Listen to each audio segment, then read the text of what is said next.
శ్రోతలకు నమస్కారం. క్రీస్తు సార్వత్రిక సంఘ ఐక్యతకు, అభివృద్ధికి ప్రధాన అవరోధంగా నిలిచిన సిద్ధాంత అయోమయాన్ని తొలగించే ప్రయత్నం చేయని సాధారణ సందేశాల వలన కాలక్షేపమే తప్ప ఇతర ప్రయోజనమేముంది? ఆ లోపాన్ని సవరించి అత్యవసరమైన, ప్రయోజనకరమైన సందేశాలనివ్వడానికి ఈ కడవరి తరంలో పరిశుద్ధాత్మ దేవుడు పూనుకున్నాడు. అపోస్తలుడు అద్దంకి రంజిత్ ఓఫీర్ గారి ద్వారా పరిశుద్ధాత్మ దేవుడు పలికించిన ప్రవచనాత్మక సందేశాన్ని మీరు ఇప్పుడు వినబోతున్నారు.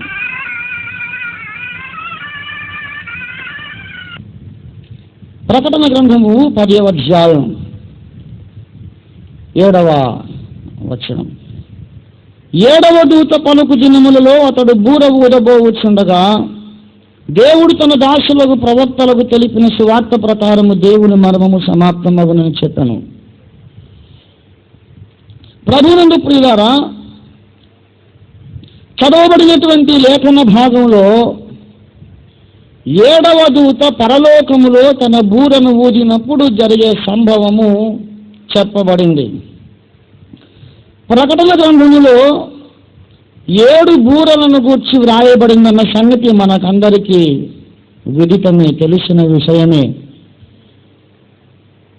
ప్రకటన గ్రంథము 8వ అధ్యాయం ప్రారంభంలో చూసినట్లయితే మర్మ గ్రంథము యొక్క 7వ ముద్ర విప్పబడింది.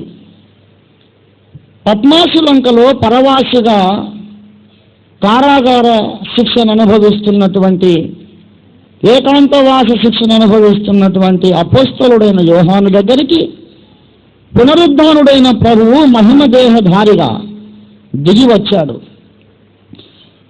పద్మాసులంకలోనికి యేసు యోహాను వద్దకు దిగివచ్చి అన్నారు కదా, యోహాను, ఇక మీదట జరగవలసిన సంగతులు నేను నీకు చూపిస్తాను అన్నాడు. ఇక మీదట జరగవలసిన సంగతులను యోహానుకు చూపడం కోసం యేసుక్రీస్తు ప్రభువు వారు 5వ అధ్యాయములో తండ్రి అయిన దేవుని చేతి నుండి 7 ముద్రలు గట్టిగా వేయబడిన మర్మ గ్రంథాన్ని తీసుకున్నాడు. తీసుకొని ఆ మర్మ గ్రంథం యొక్క 7 ముద్రలను విప్పడం మొదలుపెట్టాడు. ఆ గ్రంథం ఏమిటి అనే విషయంలో ప్రపంచ ప్రఖ్యాత వ్యాఖ్యాతలు కొన్ని పొరపాటు తప్పుడు వ్యాఖ్యానాలు చేశారు. దాని విషయం ఇప్పుడు ఎత్తుకోను. అది ఏమిటో నేను పాజిటివ్గా చెబుతున్నా, నెగటివ్ సైడ్గా నేను వెళ్ళని టైం అయిపోతుంది. అది విమోచన గ్రంథం అని, బోయజు దూత కథ, ఏమేమో ఇక అనవసర పాండిత్యం అంతా దాంట్లోకి దూర్చారు. తప్పున్నర తప్పు. తండ్రి అయిన దేవుని చేతిలో ఉన్నటువంటి ముద్రలు వేయబడ్డ గ్రంథం ఏమిటి అంటే, భూమి మీద అంత్యకాలములో జరగవలసిన సంగతులన్నీ వ్రాయబడి ఉన్న గ్రంథము. దావీదు అన్నాడు, నియమించబడిన దినములలో ఒకటైనా జరగక ముందే నా దినములన్నీ నీ గ్రంథములో లిఖితములాయను అన్నాడు. నేను ఇంకా నా తల్లి గర్భంలో భిన్నంగా ఉన్నప్పుడే, దేవా నా దినములన్నీ నా జనన దినం నుంచి మరణ దినం దాకా అన్ని దినాలు నువ్వు ముందు రాసి పెట్టేశావు అన్నాడు. అలాగే దానియేలు ప్రవక్త దగ్గరికి గబ్రియేలు దూత వచ్చి అంత్యకాలపు సంభవములను గూర్చి, ప్రపంచము నేలబోవచ్చిన 4 రాజ్యముల గూర్చి బయలుపరిచే సమయం సందర్భంలో సత్య గ్రంథమందు వ్రాసినది నేను నీకు తెలుపుచున్నాను అన్నాడు గబ్రియేలు అన్నాడు. ఓ దానియేలు, సత్య గ్రంథములో వ్రాసినది నేను నీకు చెబుతున్నాను. బబులోను రాజు ప్రపంచ సామ్రాట్ ఉంటాడు.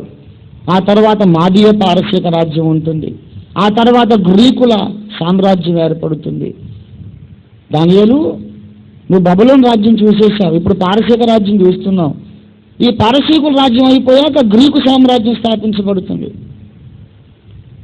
ఆ రాజు చచ్చిపోతాడు, తర్వాత రాజ్యం 4 ముక్కలు అవుతుంది. ఇవన్నీ నాకు ఎలా తెలుసు అంటావా? నేను పరలోకంలో గ్రంథం చదువుకొని వస్తున్నాను. ఆ గ్రంథంలో ఎన్ని రాసున్నాయి, భూమి మీద ఏ రాజ్యం ముందు స్థాపించబడాలి, ఏ రాజ్యం తర్వాత ఏ రాజ్యం ఉండాలి, ఏ రాజు ఎంతకాలం ఏలాలి. ఒక ఆశ్చర్యకరమైన సంగతి చెబుతున్నాను. ఈ భూలోక చరిత్ర అంతా పరలోకంలో ముందుగా వ్రాయబడింది. దావీదు అంటాడు, నా బ్రతుకంతా ముందు రాయబడింది.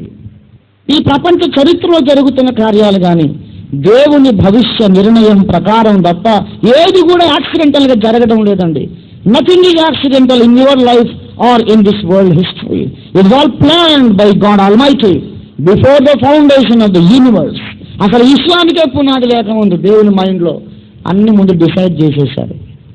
ఆయన అనుకున్న టైంలో నువ్వు పుట్టావు, ఆయన అనుకున్న టైంలో నువ్వు చచ్చిపోతావు. ఈ మధ్యకాలంలో ఏ దినం నువ్వేం చేస్తావో ముందు దేవుడికి తెలుసు, రాసి పెట్టేశాడు. అలాగా పరలోకంలో చాలా విచిత్ర గ్రంథాలు ఉన్నాయండి. ఫ్యూచర్ ముందుగా రాసి పెట్టేసిన గ్రంథాలు ఉన్నాయి.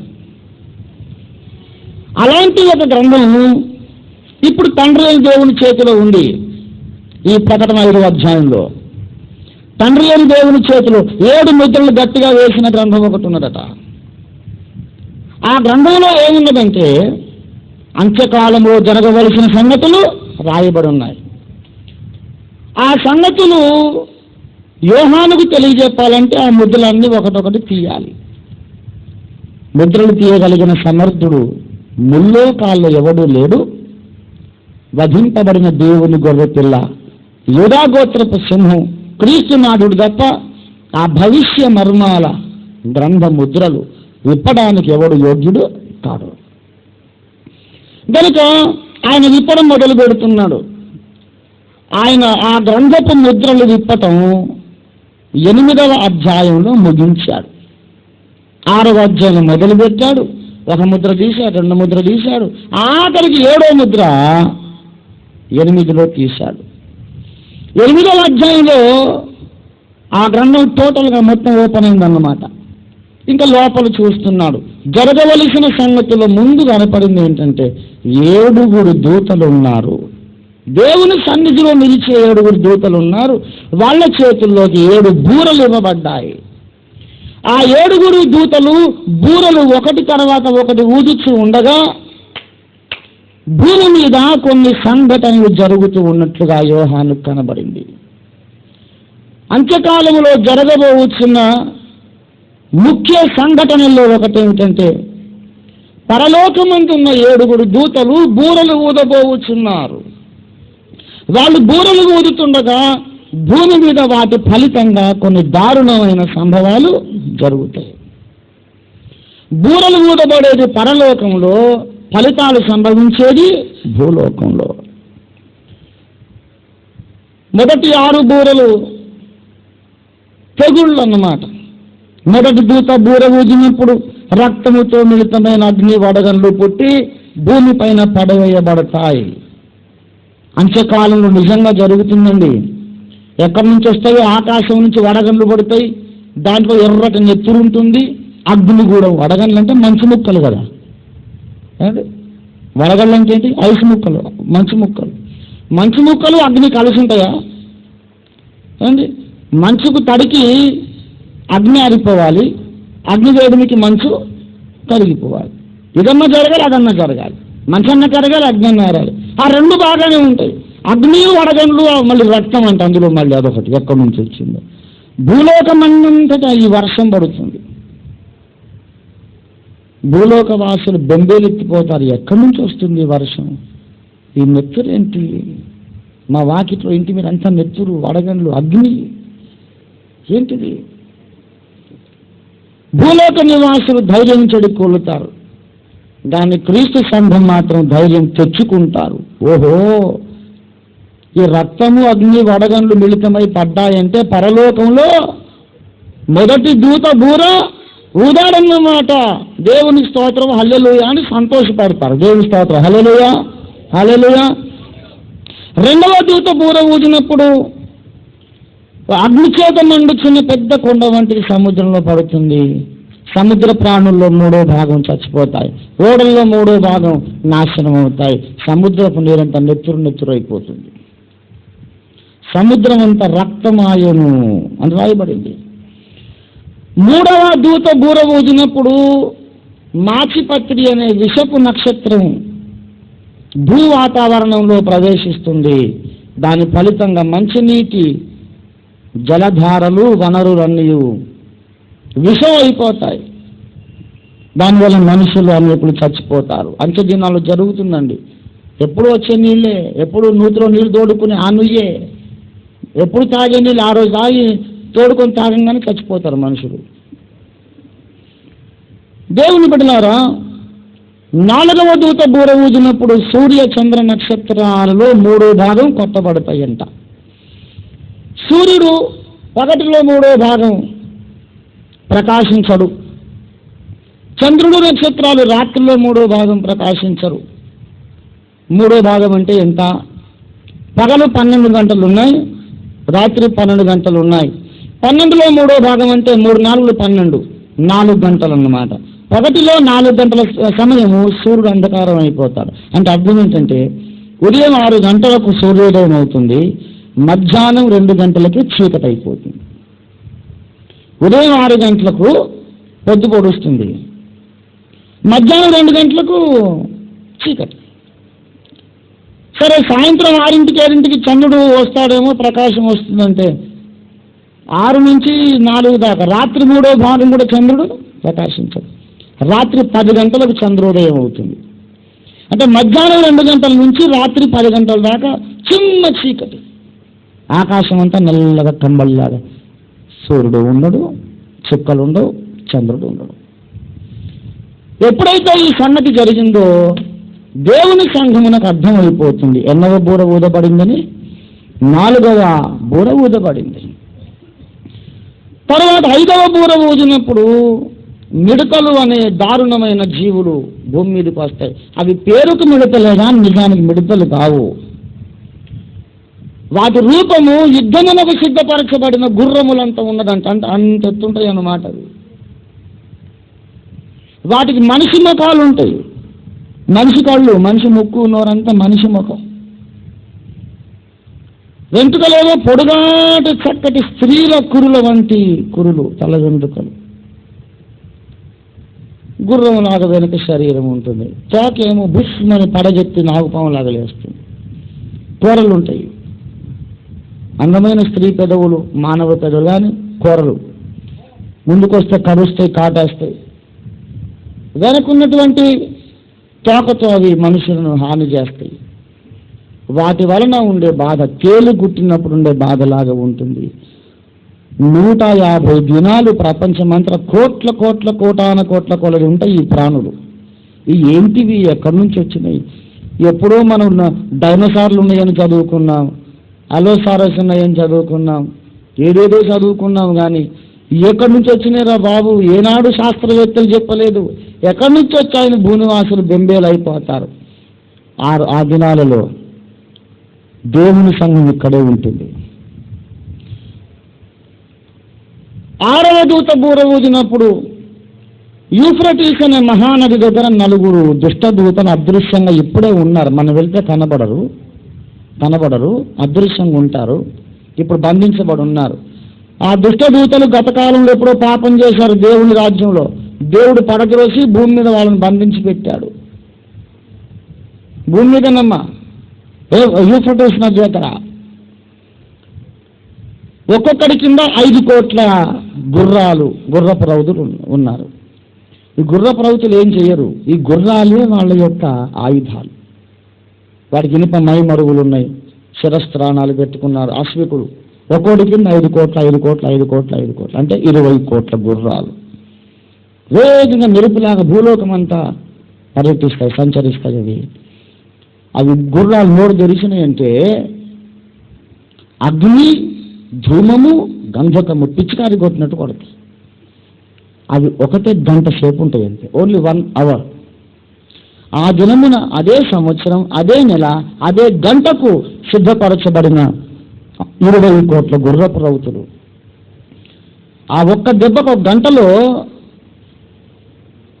ప్రపంచ జనాభాలో 3వ వంతు చచ్చిపోతారు. అంటే ఒకవేళ 1000 కోట్ల జనాభా ఉందనుకున్నప్పటికీ 1000 కోట్ల జనాభాలో 333 కోట్లు 1 అవర్, 1 గంటలో చచ్చిపోతారు. ప్రపంచం అంతా పీనుగల కుప్ప. ఎవరు పాతి పెట్టడానికి ఎవడున్నాడు అసలు? ఇది 6వ బూర ఊదినప్పుడు జరిగే దారుణ సంఘటన.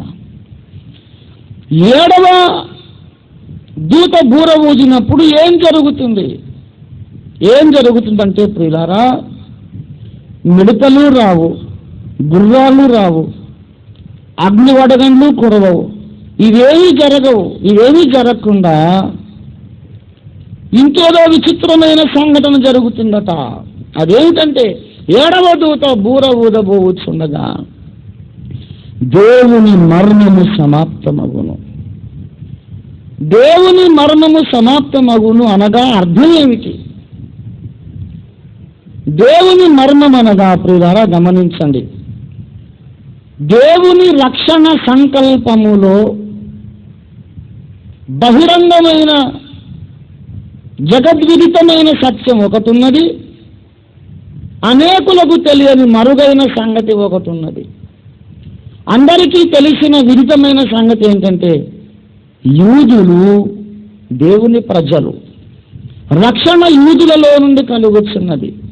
అర్చనాచారాదులు వారివి, పితరులు వీరి వారు, దేవోక్తులు వీరి పరం చేయబడెను, వాగ్దాన నిబంధనలు వారివి. They are the people of God. దేవుని జనం, వాళ్ళు దేవుని ప్రజలు. అది బాహాటమే. మర్మం ఏమిటంటే శిలువలో దేవుని కుమారుడు యజ్ఞమై తిరిగి లేవటం ద్వారా మిగతా అన్య జాతుల వాళ్ళు కూడా యూదులతో సమానమైన లెవెల్కి వస్తారు. అది మర్మం. దిస్ వాజ్ నాట్ రివీల్డ్ అంటూ ద ఓల్డ్ టెస్టమెంట్ ప్రాఫెట్స్. పూర్వకాలములందు మనుషులకు తెలియపరచబడలేదు. ఇప్పుడు ఎఫెసీయులు 3:4 అంటాడు, ఇప్పుడు ఈ మర్మం ఇప్పుడు పరిశుద్ధాత్మ ద్వారా అపోస్తలులకు ప్రవక్తలకు బయలుపరచబడి ఉన్నట్లుగా పూర్వకాలమున మనుషులకు బయలుపరచబడలేదు. ఆ రోజుల్లో అనుకున్నారు మాదే రక్షణ అనుకున్నారు. వాళ్ళకి తెలియదు, ఒకనాటికి అందులు కూడా వచ్చి పొత్తు కలుస్తారు, పాలోళ్ళు అవుతారు. మర్మం అనగా సకల అన్య జాతులలో నుండి సువార్త వలన కొందరు అబ్రహాము సంతానమగుట. అది మిస్టరీ.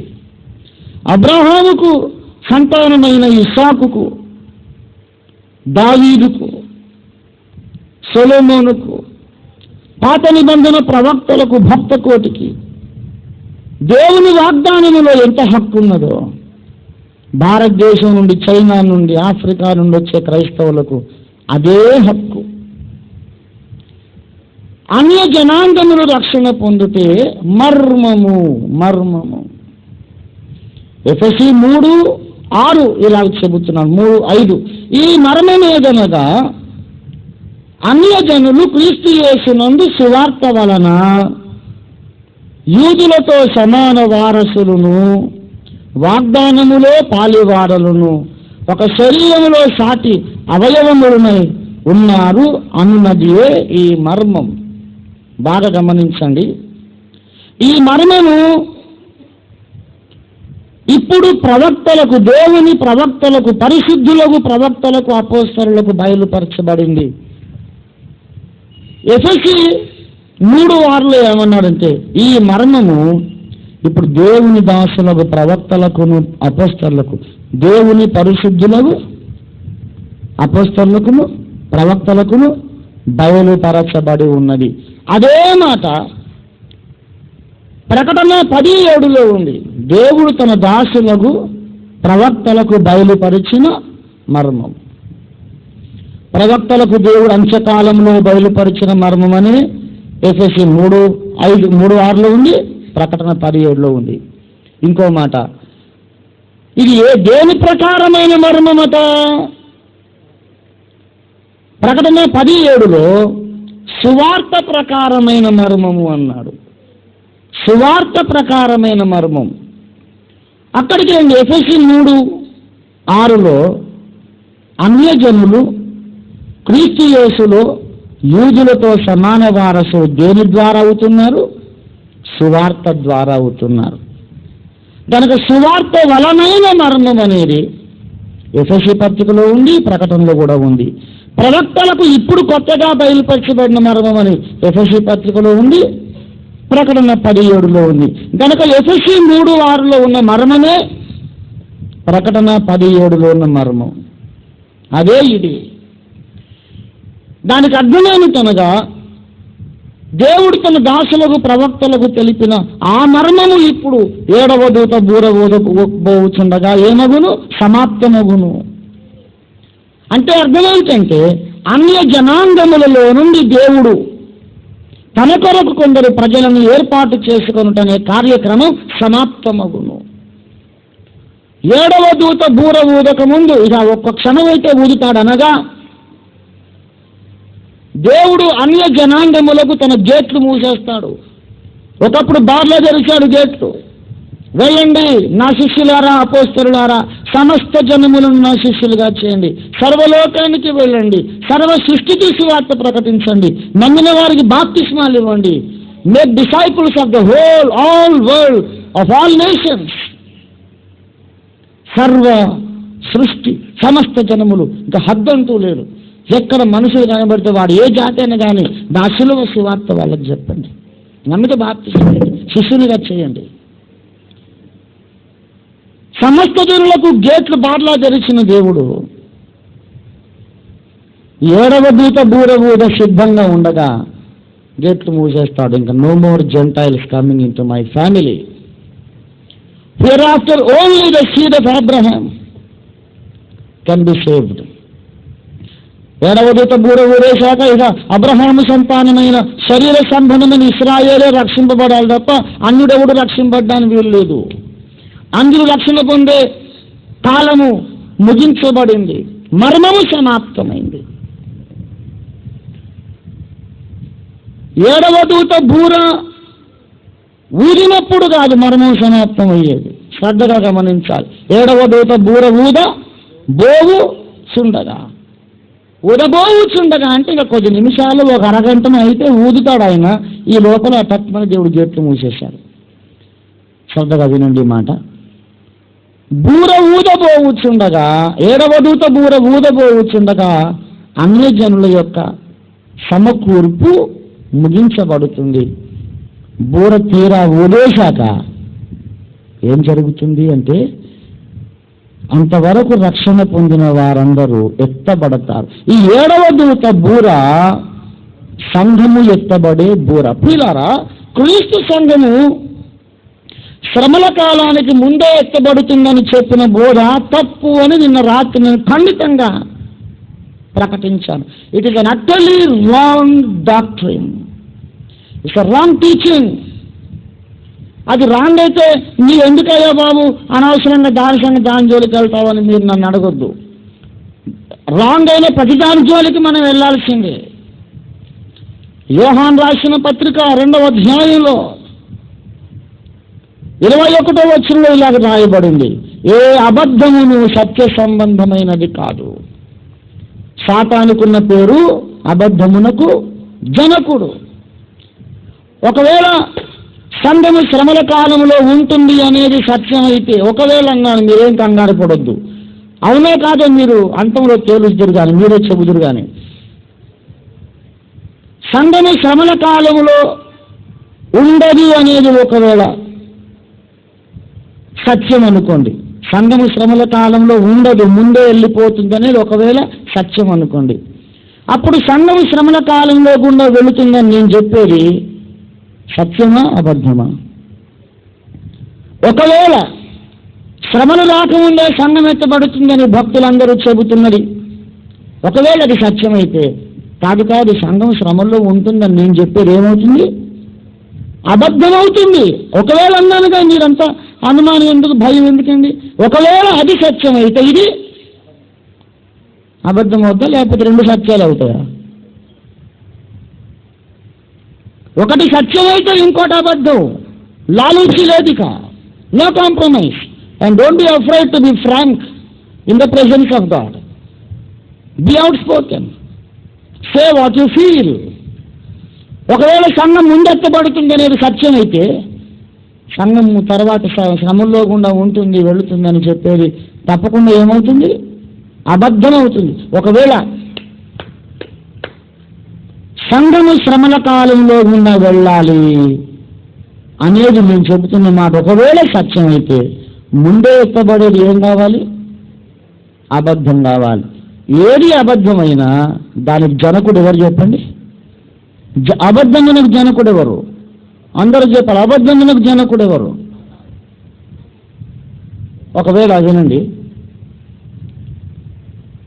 ఒకవేళ సంఘం శ్రమల కాలంలో ఉంటుందనేది నేను చెప్పేది అబద్ధ బోధ అనుకోండి, అప్పుడు నేను చెప్పే అబద్ధానికి తండ్రి ఎవరు? సాతాను. మరి అప్పుడు నేను చేసే దేవుని సేవ, దైవం సేవ? సరే, ఒకవేళ శ్రమల కాలానికి ముందే వెళ్ళిపోతుంది సంఘం అనేది అబద్ధం అనుకోండి, మరి ఆ బోధ చేసేవాళ్ళు దేవుడి సేవ, దైవం సేవ చేస్తున్నారు. ఒకవేళ అన్నాను, మనం జడ్జిమెంట్ చేయొద్దు. ఒకవేళ సబ్జెక్ట్ కండిషన్, ఒకవేళ అబద్ధం అయితే అది చెప్పేవాడు దైవం సేవ చేస్తున్నాడు. ఒకవేళ నేను చెప్పేది అబద్ధం అయితే ఇది చెప్పడం ద్వారా నేను ఎవరికి హెల్ప్ చేస్తున్నాను? అబద్ధం చెప్పడం ద్వారా ఎవరికి సాయం చేస్తున్నాను? అబద్ధంలో జనకునికే సేవ చేస్తున్నాను. ఏదో దేవుని సేవ చేస్తున్నామని ఫీల్ అయిపోతున్నాం, కానీ మనలో ఎవరో ఒకరు మాత్రం సైతాన్ సేవ చేస్తున్నారని, దేవుని సేవ చేస్తున్నామని మనం ఫీల్ అయిపోతున్నాం, కానీ మనలో చాలా మంది కానుకలు దయ్యానికే ఇస్తున్నారండి. ఏమో మరి, నేనో నువ్వో మొత్తం మీద, లేకపోతే మనమో వాళ్ళు, ఎవరిలో ఒకళ్ళు మాత్రం వాడి సైన్యంలో చేరిపోయి తెలియకుండానే. ఏ అబద్ధమైన సత్య సంబంధమైనది కాదు కనుక దాన్ని ఖండించవలసిందే. సత్యమందు వారిని ప్రతిష్ఠ చేయమన్నాడు. సంఘము శ్రమల కాలము కంటే ముందు ఎత్తబడదు, అలా ఎత్తబడ్డానికి లేఖనం ఒప్పుకోదు. సంఘం శ్రమల కాలంలో ఉండి తీరుతుంది అని గత రాత్రి నేను చెప్పాను. క్రీస్తు సంఘము ఎత్తబడే సమయము సంఘమునకు రహస్యం కాదని కూడా చెప్పానా? క్రీస్తు సంఘం ఎత్తబడే సమయము సంఘమునకు రహస్యం కాదు. ఆ దొంగ వల్ల ఎవరి కోసం వస్తారండి? ఆ దినము దొంగ వల్ల మీ మీదికి వచ్చుటకు మీరు చీకట్లో ఉన్నవారు కారు. నీవు జాగరూకుడవై ఉండని ఎడలా నేను దొంగ వల్ల నీ మీదికి వచ్చేదను, ఏ జనమును నీ మీదికి వచ్చేదను నీకు తెలియదు. మొదటి దశలోనిక 5:4-5 వచనాల ప్రకారం, ప్రకటన గ్రంథం 3వ అధ్యాయం 3వ వచనం ప్రకారం మనకు అర్థమైంది. యేసు రాకడ సమయం తెలుసుకోలేని వ్యక్తులిద్దరూ. చీకటిలో ఉన్నవాడికి యేసు రాకడ సమయం తెలియదు, అర్థం కాదు. రక్షణ పొందని వానికి, చీకట్లో ఉన్నవాడికి యేసు రాకడ సమయం కూడా తెలియదు. రెండో వాడు ఎవడంటే రక్షణ పొంది కూడా అజాగరూకుడుగా ఉన్నవాడికి. ప్రియయేసు నిర్మించితివి అనే పాటలో ఒక చరణం ఉంది, మీకు తెలుసో లేదో. అజాగరూకుడనైతి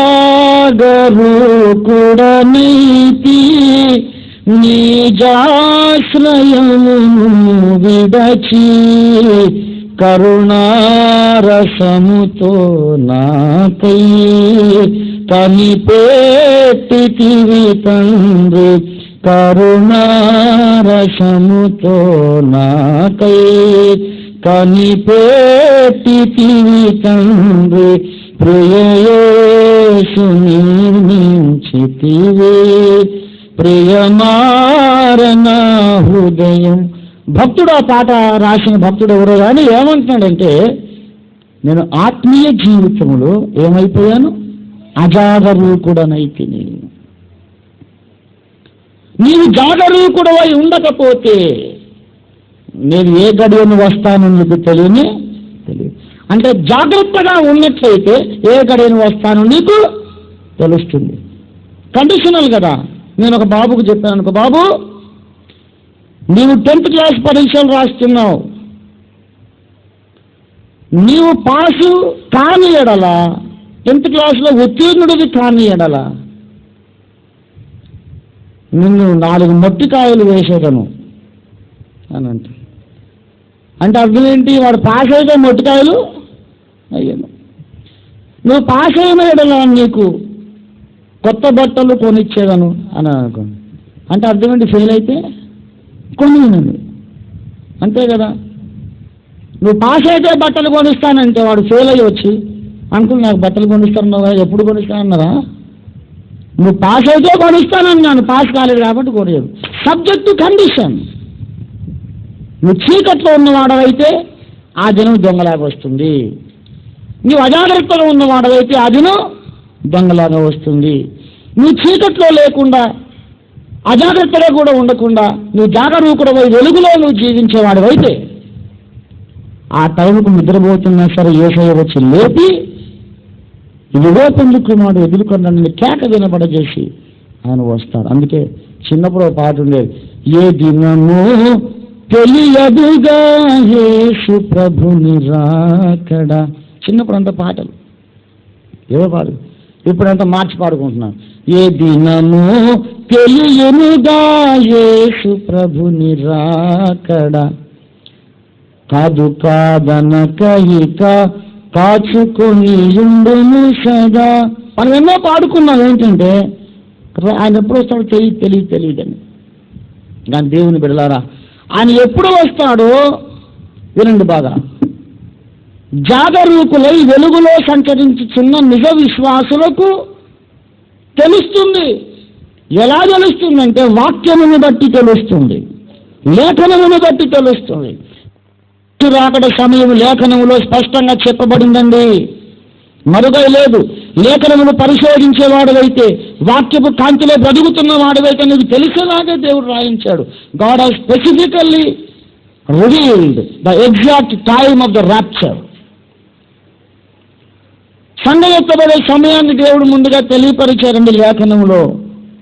గమనించండి, సంఘం ఎత్తబడే సమయం స్పష్టముగా లేఖనంలో రాయబడ్డ భాగము 1 కొరింథీ పత్రిక 15:52 వచనం. అక్కడ వ్రాయబడి ఉన్నది, పౌలు భక్తుడు రాస్తాడు, సహోదరులారా మీకు నేను ఒక మర్మము తెలుపుచున్నాను. మనమందరము నిద్రించము గాని నిమిషములో ఒక రెప్పపాటున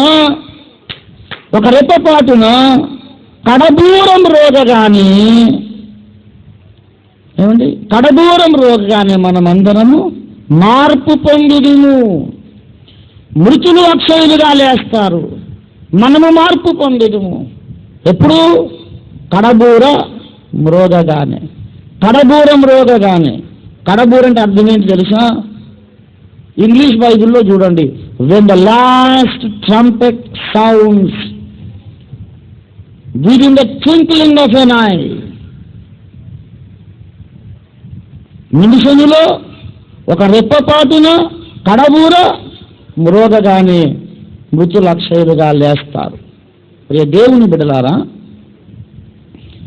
కడబూర అంటే అర్థం ఏంటి? చిన్న పాయింట్ మీద చెప్పి ముగించేస్తాను. కడబూర అంటే అర్థం ఏంటండి? ఆఖరి బూర. ఏమంటే అందరూ చెప్పండి, కడబూర అంటే ఏంటి? అనుమానం అయితే ఇంగ్లీష్ బైబిల్లో చూసుకోండి, లాస్ట్ ట్రంపెట్ అని ఉంటుంది. హిందీ బైబిల్లో చూడండి, ఆఖరి తురాయి అని ఉంటుంది. ఏమండి అన్ని మీరు తమిళ బైబిల్ ఎక్కడ ఆఖరి బూర. ఆఖరి బూర అంటే అర్థం ఏంటి?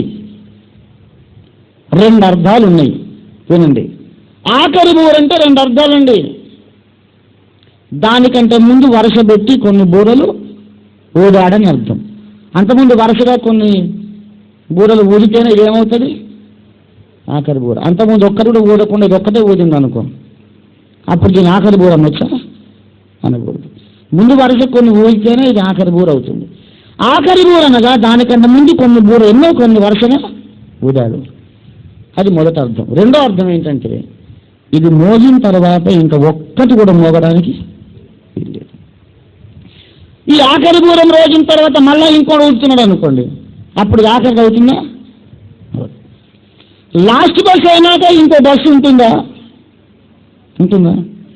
రేపు రాత్రి నేను వీరవాసన వెళ్ళాలి, భీమవరం పశ్చిమ గోదావరి వీరవాసన వెళ్ళాలి. నేను అంటాను, తమ్ముడు నేను కొంచెం రేపు లాస్ట్ బస్ ఎప్పుడో చూడనైనా నేను వెళ్ళాలి, అటు రాజమండ్రి రూట్లో లాస్ట్ బస్ ఎప్పుడు అడుగు దానికి వెళ్తాను అంటే, ఇంకో తమ్ముడు వచ్చి అంటాడు, అన్నయ్య మీరు లాస్ట్ బస్కి వెళ్తారా? సరే వెళ్ళండి, నాకు కాస్త పనులు సర్దుకోవాలి కదా, నేను లాస్ట్ బస్ అయ్యాక బస్కి వస్తాను, వెళ్ళండి అంటాడు. లాస్ట్ బస్ అయ్యాక బస్సు ఏమిటి ఉంటుందా? లాస్ట్ బస్ అయ్యాక నేను ఆ తర్వాత బస్సుకు వస్తానంటే వాడికి కొంచెం స్క్రూ లూజ్ ఏమో, మెంటల్ వచ్చిందేమో అనుకుంటాం.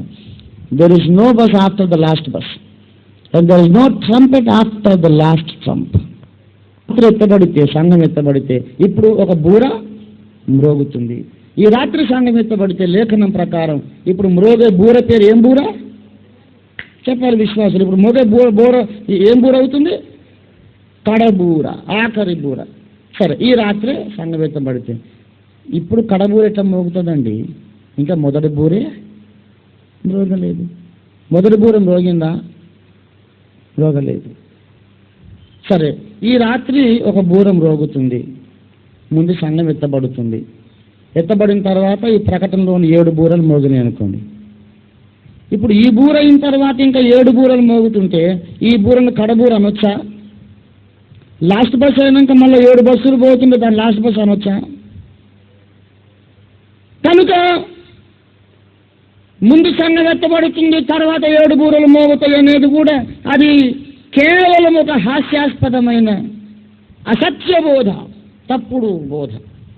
ఈ రాత్రి కడబూర మ్రోగటానికి వీలు లేదు. ఎందుకు? ఇంకా మొదటి బూరే మ్రోగలేదు. రక్తంతో మిళితమైన అగ్ని వడగండ్లు పడ్డాయి ఎక్కడైనా. కాబట్టి మొదటిదో మోగలేదు, కాబట్టి లాస్ట్ బస్ వచ్చేది ఇంకా అవకాశమే లేదు. సంఘం ఎత్తబడే సమయం ఎప్పుడంటే ఈ 6 బూరలు, రక్తంతో మిళితమైన వడగండ్లు, సూర్యచంద్ర నక్షత్రాలు కొట్టబడటం, మిడతల వంటి ప్రాణులు, గుర్రాల వంటి మిడతలు రావటం, ఆ తర్వాత విషవాయులు వెదజల్లే గుర్రాలు రావటం, ఇవన్నీ అయ్యాక అప్పుడు కడబూర. మొట్టమొదటి మాట సంఘం ఎత్తబడే స్పాట్, ఆ సమయం ఎప్పుడంటే 6 బూరలు మోగాక 7వ బూర మోగినప్పుడు సంఘం ఎత్తబడుతుంది. రెండవది లాస్ట్ బస్ సంగతి చెప్పాను, ఇప్పుడు ఇంకో బస్ సంగతి చెప్తాను. సంఘం ఎప్పుడైతే పడుతుందో మనం తేటగా తెలుసుకోవడానికి ఇంకొక లేఖనం చూడండి. ప్రకటన గ్రంథం 20వ అధ్యాయం 4, 5 వచనాలు నేను చదువుతాను, శ్రద్ధగా అందరూ ఆలకించండి. అంతటా సింహాసనములను చూచితిని, వాటి మీద ఆసీనులైన వారికి విమర్శ చేయుటకు అధికారము ఇయ్యబడెను. మరియు క్రూర మృగమునకైనను దాని ప్రతిమకైనను నమస్కారం చేయక తమ నొసలయందు గాని చేతుల యందు గాని దాని ముద్ర వేయించుకొనని వారిని యేసు విషయమై తామిచ్చిన సాక్ష్యం నిమిత్తమును దేవుని వాక్యము నిమిత్తమును శిరచ్ఛేదనము చేయబడిన వారి ఆత్మలను చూచితిని. వారు బ్రతికిన వారై, ఎవరు బ్రతికిన వారై? క్రూర మృగము యొక్క ముద్ర వేయించుకొనందు చేత చంపబడిన హతసాక్షులు బ్రతికిన వారై. అంతిమ అబద్ధ క్రీస్తు పాలనలో అబద్ధ క్రీస్తు చేత చంపబడిన వారు బ్రతికిన వారై 1000 ఏళ్ళు క్రీస్తుతో కూడా రాజ్యం చేసిరి. ఆ 1000 ఏళ్ళు గడుచుదాకా ఈ కడమామృతులు బ్రతకలేదు. అంటే అవిశ్వాసులైన వారి పునరుద్ధానం జరగలేదు. విశ్వాసులైన వారి పునరుద్ధానం, పరిశుద్ధులైన వారి పునరుద్ధానం, ధన్యులైన వారి పునరుద్ధానం జరిగిందట. వాళ్ళు బతికి 1000 ఏళ్ళు రాజ్యం వేయారంటే 1000 ఏళ్ల పరిపాలనకు ముందు ఈ పునరుద్ధానం జరిగింది. ఈ పునరుద్ధానము పేరు చెబుతూ ఏమంటాడంటే ఇది మొదటి పునరుద్ధానం. ఇది మొదటి పునరుద్ధానం. This is the first resurrection. ఏది మొదటి పునరుద్ధానం? ఏది మొదటి పునరుద్ధానం? క్రూర మృగమునకు నమస్కారము చేయనందుకు చంపబడిన వారు, వాని ప్రతిమకు మొరక్కనందుకు చంపబడిన వారు, వాడి 666 ముద్ర వేయించు కొనందుకు చంపబడిన వారు మళ్ళీ బ్రతికినదే మొదటి పునరుద్ధానం. చూడారా, పరిశుద్ధ బైబిల్ గ్రంథములో పునరుద్ధానాలు 2 ఉన్నాయి. దానియేలు 12:2-3 వచనాల ప్రకారం, యోహాను సువార్త 5:29 ప్రకారం పునరుద్ధానములు 2. చకచకా చెబుతున్న రాసుకునే వాళ్ళు రాసుకోండి. దానియేలు 12:2-3 వచనాల ప్రకారమేమో, 2వ వచనం ప్రకారమేమో కొందరేమో నిత్య జీవమును అనుభవించుటకు సమాధుల్లో నుంచి వస్తారు. కొందరేమో నిందపాలగుటకు, నిత్యముగా హేయులగుటకు సమాధిలో నుంచి బయటకు వస్తారు. దానియేలు అన్నాడు, ఒక పునరుద్ధానమేమో నిత్య జీవము అనుభవించుటకు, నిత్య జీవము అనుభవించుటకు కొందరు సమాధుల నుంచి వస్తారు. మిగతా కొందరేమో నింద పాలగుటకు బయటకు వస్తారు. యోహాను 5:29లో మేలు చేసిన వారు జీవ పునరుద్ధానమునకును, కీడు చేసిన వారు తీర్పు పునరుద్ధానమునకు. అంటే దానిలో ఏం చెప్పారు? నిత్య జీవం అనుభవించటకు మొదటిది, ఇక్కడ జీవ పునరుద్ధానం. అక్కడేమో నింద పాలగుటకు హేయులగుటకు దానియేలు చెప్పారు, రెండవ పునరుద్ధానం. ఇక్కడేమో తీర్పు పునరుద్ధానం అన్నారు. కనుక పునరుద్ధానములు రెండు. పరిశుద్ధుల పునరుద్ధానం మొదటిది, అపరిశుద్ధుల పునరుద్ధానం ఇంకొకటి. రక్షణ పొందిన వారు, నీతిమంతులు, భక్తులు, దేవుని రక్షణ సంకల్పంలోకి వచ్చిన వాళ్ళ పునరుద్ధానం ముందు జరుగుతుంది. రక్షింపబడని వారి పునరుద్ధానం తర్వాత. కొంతమంది 7 పునరుద్ధానం అంతా కేవలం ఇట్ ఇస్ అటర్ నాన్సెన్స్. పునరుద్ధానం అంటే ఎట్లా జరుగుద్దో చెబుతున్నాడు. ఆర్భాటముతోను, ప్రధాన దూత శబ్దముతోను, దేవుని బూరతోను పరలోకము నుండి ప్రభు దిగి వచ్చును. ఇది ఉండాలి. పునరుద్ధానం అంటే ఇది ఉండాలి. We're talking about general resurrections. కొంతమంది యేసు లేచింది ఒక పునరుద్ధానం, లాజర్ లేచింది ఒకటి అని తిమ్మిని పంపి చేస్తున్నారు. సేవకులలో, బోధకులలో దుర్మార్గత ఇంతంత కాదు. సత్యాన్ని కప్పిపెట్టడానికి, సత్యాన్ని కన్ఫ్యూజ్ చేయడానికి ఎన్ని కుట్రలు కుతంత్రాలు చేస్తారంటే సాధ్యమైనంత కన్ఫ్యూజన్ క్రియేట్ చేస్తారు. క్రీస్తు రాకడ సమయాన్ని సరిగ్గా పరిశుద్ధాత్మను బయలుపరుస్తున్న దాన్ని డాడ్జ్ చేయడానికి ఏం చేస్తారంటే 7 పునరుద్ధానాలు అంట. యేసుప్రభు చనిపోయినప్పుడు అప్పుడు లేచిన వాళ్ళు, లాజర్ లేచింది, తర్వాత ఐతుకు లేచింది. ఇది కాదు నాయన. సమాధులలో నుండి భౌతిక శరీరాలు ప్రపంచవ్యాప్తంగా కోటాను కోట్ల మంది సజీవులై లేచి వచ్చే సార్వత్రిక పునరుద్ధానాలు రెండు. There are only 2 world wide universal general resurrections, only 2 resurrections, 2 పునరుద్ధానాలు. మొదటిది భక్తుల పునరుద్ధానం, రెండవది భక్తిహీనుల పునరుద్ధానం. నీతిమంతుల పునరుద్ధానం 1000 ఏళ్ల పరిపాలనకు ముందు, అనీతిమంతుల పునరుద్ధానం 1000 ఏళ్ల పరిపాలన అయ్యాక. ఇప్పుడు దయచేసి గమనించండి. నీతిమంతుల, భక్తుల, పరిశుద్ధుల, ధన్యుల పునరుద్ధానం ఎప్పుడు జరుగుతుందండి? ఎప్పుడు జరుగుతుందో మనకు తెలియాలంటే వినండి దయచేసి బాగా. ఈ ఒక్క మాటతో ముగించేస్తాను. భక్తుల పునరుద్ధానం ఎప్పుడు జరుగుతుందంటే మనకు అర్థం కావడానికి చెబుతున్నాడు.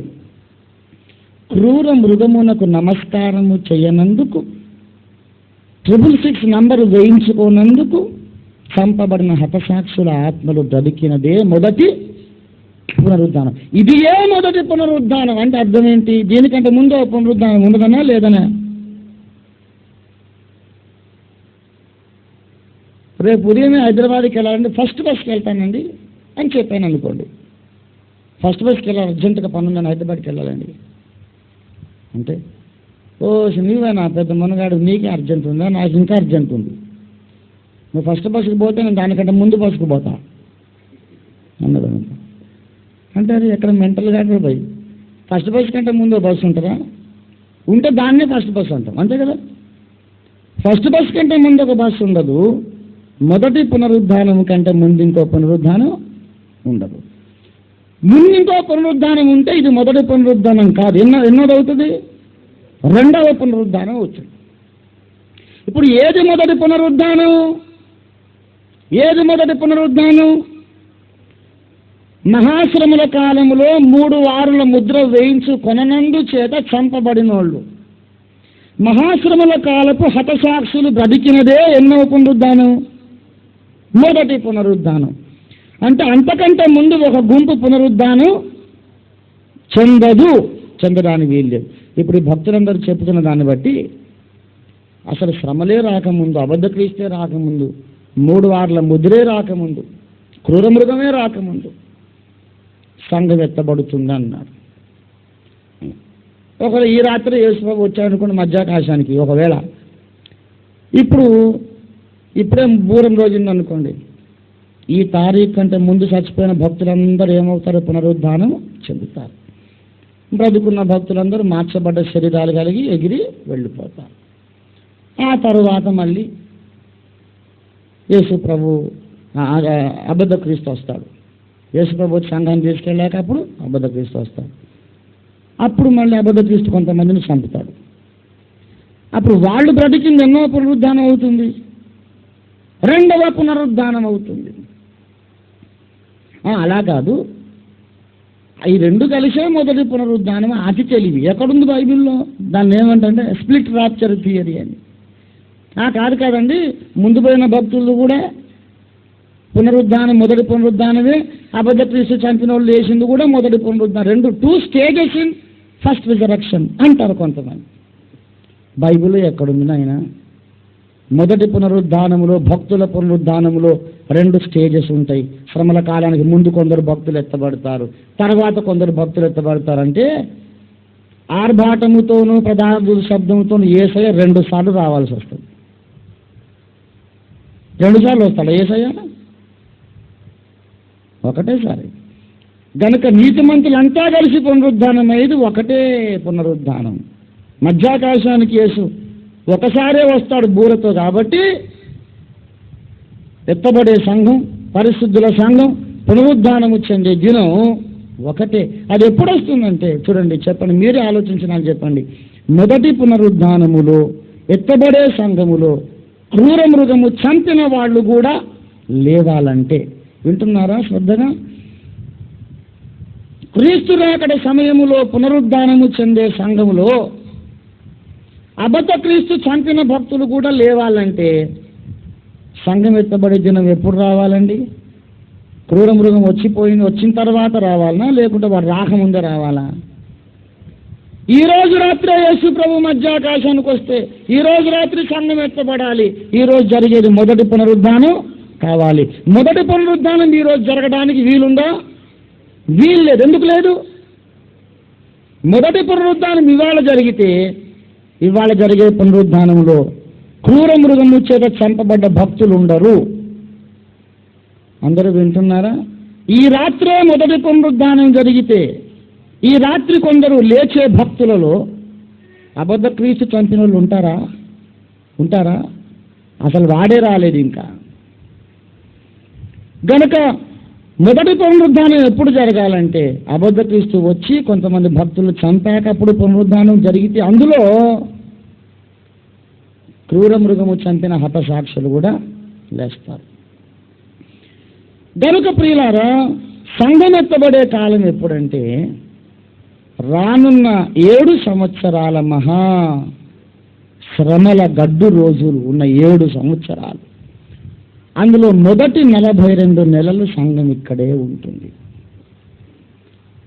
అబద్ధ క్రీస్తు వస్తాడు, 7 ఏళ్లకు సంధి చేస్తాడు ఇశ్రాయేలుతో. తర్వాత వాడు 42 మాసములు ఏలుతాడు. ఆ 42 మాసములు వాడు మహోన్నతుని భక్తులను హింస పెడతాడు, అనేక మందిని చంపుతాడు. అబద్ధ క్రీస్తు లోకమును పరిపాలించుచుండగా పరలోకములో దూతలు బూరలు ఊదుతారు. అబద్ధ క్రీస్తు సింహాసనం ఏలుతుంటాడు, ప్రపంచం అంతా ఏలుతుంటాడు, సింహాసనం ఎక్కి ఉంటాడు. వాడు ఎక్కుచుండగా సింహాసనం ఎక్కి ఏలుచుండగా క్రీస్తు సంఘము హింసల పాలవుతుండగా పరలోకము నుండి దేవుడు అబద్ధ క్రీస్తు భక్తులను శిక్షించడానికి బూరలు ఊదిపిస్తాడు. ఆ మొదటి 42 నెలల్లో అబద్ధ క్రీస్తేమో సత్యక్రీస్తు భక్తులను హింసిస్తుంటాడు, దేవుడేమో ఈ సైతాన భక్తులను శిక్షిస్తుంటాడు. 666 ముద్ర వేయించుకోమని బలవంత పెట్టి, వేసుకోకపోతే హింస పెట్టి క్రూర మృగం దేవుని భక్తులను హింసిస్తాడు. వాడు అలా హింసిస్తుంటే దేవుడేమో వాని భక్తులను శిక్షిస్తాడు బూరల తెగుళ్ళ ద్వారా.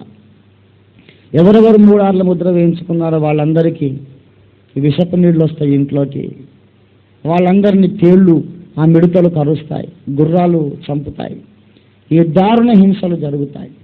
అబద్ధ క్రీస్తు పరిపాలనలో 42 మాసములలో వెనువెంటనే మొదటి బూర, రెండో బూర, మూడో బూర ఊదబడుతుంటాయి. వీని పరిపాలన 42 నెలలు ముగింపుకొచ్చే సమయానికి 7వ దూత బూర ఊదుతాడు. అప్పుడు సంఘం ఎత్తబడుతుంది.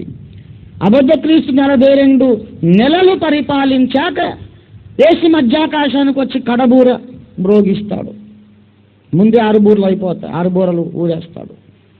అబద్ధ క్రీస్తు పరిపాలన ముగింపులో అప్పుడు సంఘం ఎత్తబడుతుంది కనుక ఈ 2 వచనాలు నెరవేరుతాయి. ఆఖరి బూరం మ్రోగినప్పుడు సంఘం ఎత్తబడుతుందని 1 కొరింథీ 15:52 నెరవేరుతుంది. అంతేకాకుండా రెండవది ఏంటంటే ఆ కడబూరం రోజునప్పుడు ఎత్తబడే సంఘంలో క్రూరమృగము చంపిన హతసాక్షులు ఉంటారనే వచనం కూడా నెరవేరుతుంది. కొంతమందికి ఇష్టం కాలేదని నాకు అర్థమైంది. ఎందుకు ఇష్టం కాలేదో, ఏ వచనం ఉందో మీకు రేపు రాసుకొని రండి. ముజే మాలూమ్ హై. కొన్ని సంవత్సరాలు మనం గారాభంగా లోపల పెంచుకున్న పెట్ డాక్టరీని ఒక్క రాత్రి ఒక బాక్సింగ్తో కూలగొడితే మనకు నెమ్మది ఉండదు. ఈ రాత్రి నిద్రపట్టదు చాలా మందికి నాకు తెలుసు. ప్రార్థన చేయండి, నిద్రపట్టకపోతే అటు ఇటు తిరిగి నా మీద పళ్ళు నూరుకోకండి. మోకరించి ప్రార్థన చేసి ప్రభువా రేపు ప్రశ్న ఇస్తాం, అతడు నీ దాసుడైనా చెప్పింది సత్యమేనా ఆయన ప్రభువుని అడిగి ఓ ప్రశ్న రాసుకుని రేపు సాయంత్రం కూటానికి రండి. సంఘము ఎత్తబడినప్పుడు, యేసు మధ్యాకాశానికి వచ్చినప్పుడు ఎత్తబడే సంఘంలో ఎవరు ఉండాలి? క్రూర మృగము చంపిన హతసాక్షులు ఉండాలి. అప్పుడు మ్రోగే బూర పేరు ఏం బూర కావాలి? కడబూర కావాలి. ఈ 2 వచనాలు నెరవేరాలంటే సంఘం ఎప్పుడు ఎత్తబడాలి? క్రూర మృగ పరిపాలన అయ్యాకే ఎత్తబడాలి, 6 బూరలు మ్రోగాకే ఎత్తబడాలి. కనుక ఇప్పుడు రేపో ఎత్తబడతామనే బోధ శుద్ధ తప్పు. అది సైతాను తనకు అనుకూలంగా సంఘంలో ప్రవేశపెట్టిన బోధ. రావులే శ్రమలు రావులే అనుకొని మనం నిద్రపోతాం. నిద్రపోతున్న వాడిని జయించడం శత్రువుకు సులభం. ఆఖరణ యేసు ప్రభు భక్తుల కోసం వచ్చేది 2వ రాకడా లేక 3వ రాకడా అని ఎవరో అడిగారంట. 2వ రాకడే నాయన, బైబిల్లో ఉన్న మాట గమనించండి. హెబ్రీ పత్రిక. ఈ విచిత్రమైన ఈ ప్రశ్నలు ఎక్కడి నుంచి ఎలా పుడతాయో నాకు అర్థం కాదు. ఎవరో మహానుభావుడు చెబుతున్నాడంట, అసలు ఆయన మర్దలేని మరియ కోసం వచ్చింది 2వ రాకడా, ఇప్పుడు వచ్చేది 3వ రాకడని. మరి తోమా కోసం వచ్చింది 3వ రాకడని ఎందుకు అనలేదు నాకు అర్థం కాలేదు. శిలువ మీద చచ్చిపోవడానికి వచ్చారు 1వ రాకడా, మర్దలేని మరియ కనపడింది 2వ రాకడా, మళ్ళీ తోమాకు ఒకసారి కనపడడానికి వచ్చాడు, మళ్ళీ అది ఇంకో రాకడా. అసలు అక్కడనే 10 సార్లు కనపడ్డాడు. చనిపోయిన తర్వాత 10 ప్రత్యక్షతలు ఉన్నాయి. ఇప్పుడు యేసుప్రభు వచ్చేది 3వది కాదు, 30వది కాదు, 4వది కాదు, ఖచ్చితంగా 2వది. బైబిల్ చూసి నేర్చుకోండి. హెబ్రీ పత్రిక 9వ అధ్యాయం 26. అట్లైన ఎడల జగత్తు పునాది వేయబడింది మొదలుకొని ఆయన అనేక పర్యాయములు శ్రమ పడవలసి వచ్చును. అయితే ఆయన యుగములు సమాప్తి యందు తన్ను తానే బలిగా అర్పించుకొనుట వలన పాప నివారణ చేయుటకై ఒక్కసారి ప్రత్యక్షపరచబడెను. 28. అలాగనే క్రీస్తు కూడా అనేకుల పాపములను భరించడానికి ఒక్కసారి అర్పింపబడి తన కోసం కనిపెట్టుకుని ఉండి వారి రక్షణ నిమిత్తం పాపము లేకుండా 2వసారి ప్రత్యక్షమగును. శిలువ మీద యజ్ఞం లేవడానికి వచ్చింది 1వ రాకడా, ఇప్పుడు వచ్చేది 2వ. 3 రాకడ కాదు, 30 కాదు. It's wrong. ఎవరన్నా ఇది అప్పుడు వచ్చింది 2వది మళ్ళీ 3వది అంటే మరి దీని సంగతి ఏమని అడగండి. తప్పు. ఇప్పుడు వచ్చేది 2వ రాకడండి, 2వ రాకడ. 1వ రాకడేమో మన పాపముల కొరకు మరణించడానికి వచ్చాడు. యేసు చెప్పలే, నా తండ్రి ఇంత అనేక నివాసములు గలవు, తండ్రి వద్దకు వెళ్ళుచున్నాను, నేను మరలాగొచ్చి 2 చోట మీరుండలాగా అంతే తీసుకుపోతాను. ఇప్పుడు వచ్చాను, నేను మరలా వస్తాను అంటే నేను మళ్ళీ వస్తుంటాను కదా. క్రీస్తు 2వ రాకడ సత్యం. సమయము నేను ఖచ్చితంగా చెప్పాను. అబద్ధ క్రీస్తు 42 నెలలు ఏలిన తర్వాత యేసు వస్తాడు, సంఘం ఎత్తబడుతుంది. ఈ లోపుగా 42 months వాడితో యుద్ధం చేయడానికి మనం సిద్ధపడాలి. యుద్ధం ఎలా చేయాలో రేపు చెప్తాను ప్రభు చిత్తమైతే. ముగించుకుందాం, ప్రార్థన చేసుకుందాం. ప్రేమ కలిగిన స్తోత్రార్హుడమైన మా గొప్ప యేసు ప్రభువా, కొత్తగూడెం పట్టణాన్ని మీరు ఇప్పుడు దర్శిస్తున్నందులకై నీకే స్తోత్రాలు, వందనాలు. నీ దాసుడి ద్వారా నీవు వాక్యరీతిగా ఈ పట్టణాన్ని దర్శించకుండా చూడాలని దుష్టుడైన అపవాది, మా శత్రువైన సైతాను కొందరు క్రైస్తవులని మా సోదరుల్ని పురికొల్పి ఎన్నో ఆటంకాలు సృష్టించాడు, వ్యతిరేకించాడు. అయితే ఆటంకములు అధిగమింపజేసి నీ ప్రజల హృదయాల్లోనికి నీ వాక్యము చొచ్చుకు వెళ్ళడానికి మీరు కార్యం చేసినందుకై నీకే స్తోత్రాలు. నీ ప్రజలందరూ ఈ ప్రాంతపు క్రైస్తవులంతా సత్యాన్ని గ్రహించి సత్యమందు ప్రతిష్ఠింపబడడానికి ఇంకను భవిష్యత్తులో మీరు రాకడ వరకు నీ కార్యాన్ని బహులోతుగా ఉధృతంగా ముమ్మరంగా ఈ ప్రాంతంలో జరిగించమని ఈ రాత్రి ఓపిక కూర్చొని వాక్యం వినని భక్తులు, మీ సేవకురాండ్రు, మీ దాసులు దాసురాండ్రు, కుమారులు కుమార్తెలందరినీ మీరు ఆశీర్వదించమని యేసుక్రీస్తు పుణ్యనామమున వేడుచున్నాను పరమ తండ్రి, ఆమేన్. అపోస్తలుడు అద్దంకి రంజిత్ ఓఫిర్ గారికి రచింపబడిన గ్రంథాలు ఒమేగా స్వరం అను మాసపత్రిక, కరపత్రికలు మా వద్ద సిద్ధంగా ఉన్నాయి. రంజిత్ ఓఫిర్ గారి ఇతర ప్రసంగముల ఆడియో అండ్ వీడియో క్యాసెట్లు, పాటల క్యాసెట్లు పొందగోరేవారు, తమ అభిప్రాయములను తెలుపగోరేవారు సంప్రదించవలసిన చిరునామా Ophir cassette ministries, MIG 877, KPHP colony, Kukatpally, Hyderabad 500072, Andhra Pradesh.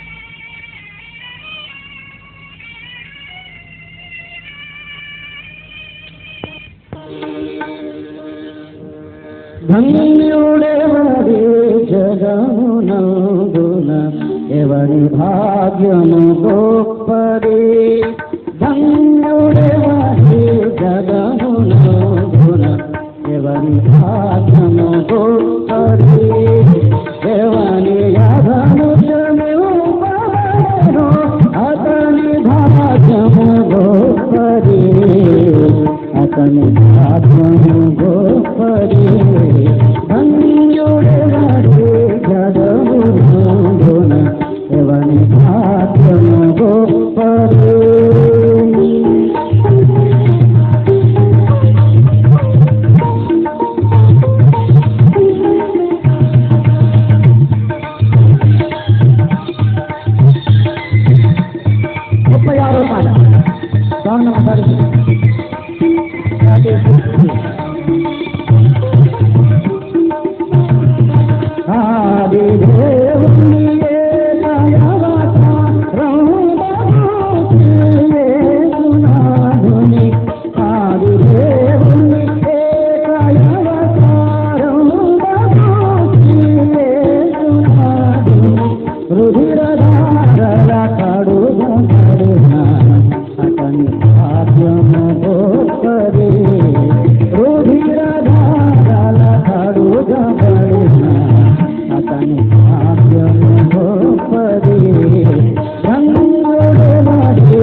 మరియు పేరు మనోజుడేవాడో అతని భాగ్యం గొప్పది. హరి మరియు పేరు మనోజుడేవాడో అతని భాగ్యం గొప్పది. ధన్యుడేవాడే జగమున ఎవని భాగ్యం గొప్పది.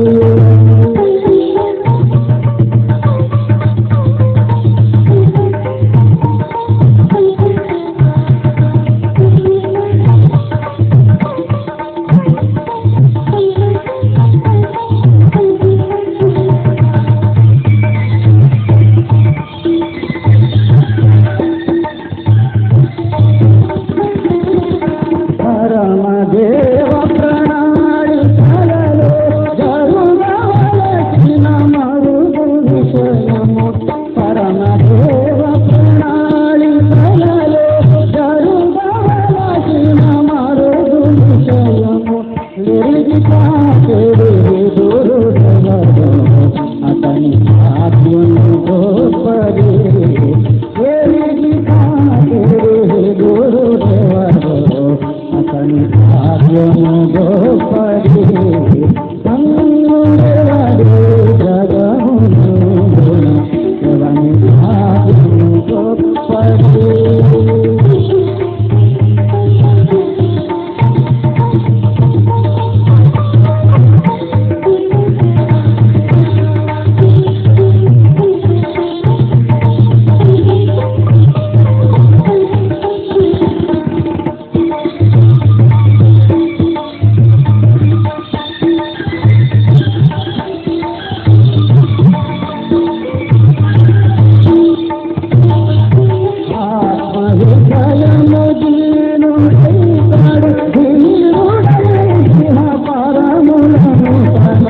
ఆత్మహృదయము